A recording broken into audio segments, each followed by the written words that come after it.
الحمدللہ رب العالمین والصلاة والسلام علی رسولہ الکریم اما بعد فاعوذ باللہ من الشیطان الرجیم بسم اللہ الرحمن الرحیم وعن ابن عباس عن النبی صلی اللہ علیہ وسلم قال العين حق فلو كان شيء سابق القدر سبقته العين وإذا استغسلتم فاغسلوا رواہ مسلم صدق اللہ و صدق رسولہ الکریم۔ عزیزان گرامی قدر، السلام علیکم ورحمۃ اللہ وبرکاتہ۔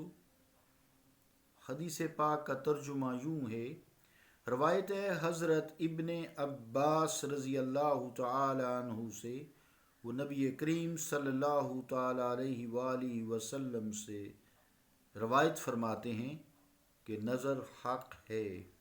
اگر کوئی چیز تقدیر سے بڑھ سکتی ہے تو اس پر نظر بڑھ جاتی ہے، اور جب تم دھلوائے جاؤ تو دھو دو۔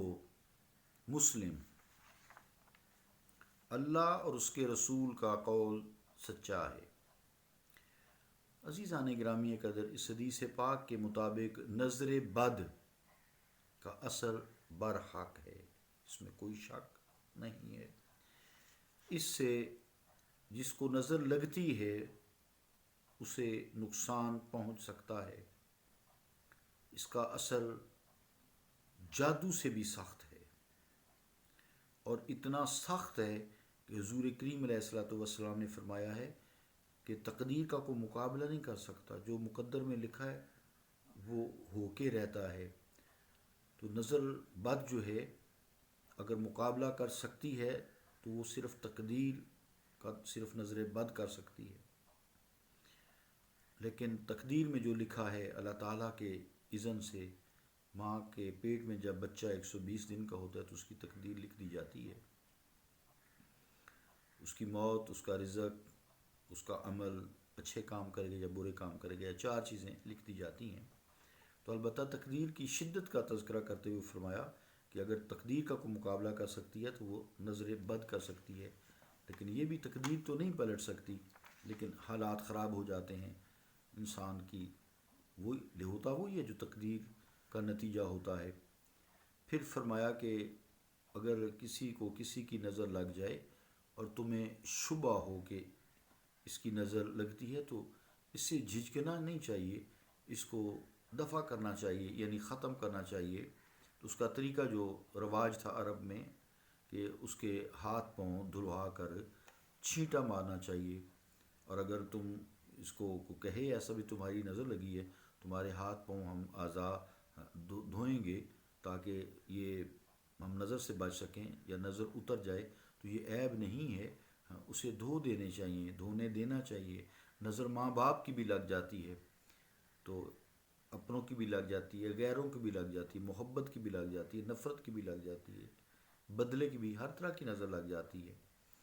تو اس حدیث سے میں یہ معلوم ہوا کہ عوام میں جو مشہور ٹوٹکے ہیں اگر وہ خلاف شرع نہ ہوں، ان کے الفاظ شرکیہ نہ ہوں، تو ان کا بند کرنا ضروری نہیں ہے، کیونکہ یہاں فرمایا گیا ہے کہ جو دھو سکو تو یعنی اس کو نظر کو اتار سکو، جو بھی طریقہ کار تم کرتے ہو بشرطے کہ اس میں شرکیہ الفاظ نہ ہو، کوئی غیر شرعی کام نہ ہو، تو تم یہ کر دو، اس کو چھینٹا مار دو۔ عرب میں یہ رواج مروج تھا کہ جس پہ شک ہوتا تھا کہ اس کو اس کی نظر لگی ہے تو اس نظر باز کو، یعنی جس کی نظر لگ جاتی تھی تو اس کا تو قصور نہیں ہوتا، بعض کا دیکھتی لگ جاتی ہے، نظر تیز ہوتی ہے، تو اس کے ہاتھ پاؤں دھلا کر تو جس کو نظر لگتی ہے تو اس کو چھینٹا مارتے تھے۔ اسی طرح مختلف علاقوں میں رواج ہے، 3 سرخ مرچیں لیتی ہیں جس کی ڈنڈی برقرار ہوتی ہے، تو 7 بار اس کے اوپر سے گھما کر، پاؤں تک گھما کر تو اس کو آگ میں ڈالتے ہیں۔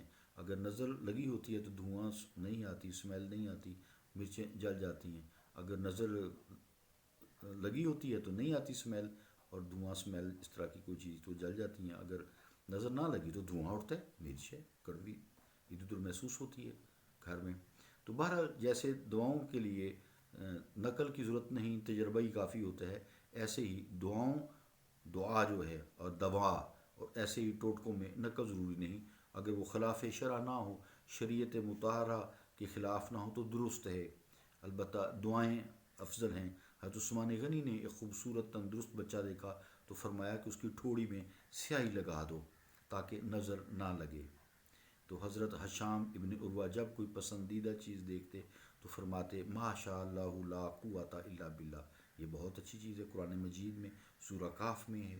تو علماء فرماتے ہیں کہ بعض نظروں میں زہریلا پن ہوتا ہے جو اثر کرتا ہے، تو البتہ اگر کوئی شخص چاہے کہ اس کی پوری تفصیل دیکھنا چاہے تو اس کی پوری بحث تفسیر کبیر میں موجود ہے، سورہ یوسف میں، کہ یا نبی لا تدخلوا من باب واحد، اس تفسیر میں دیکھا جا سکتا ہے۔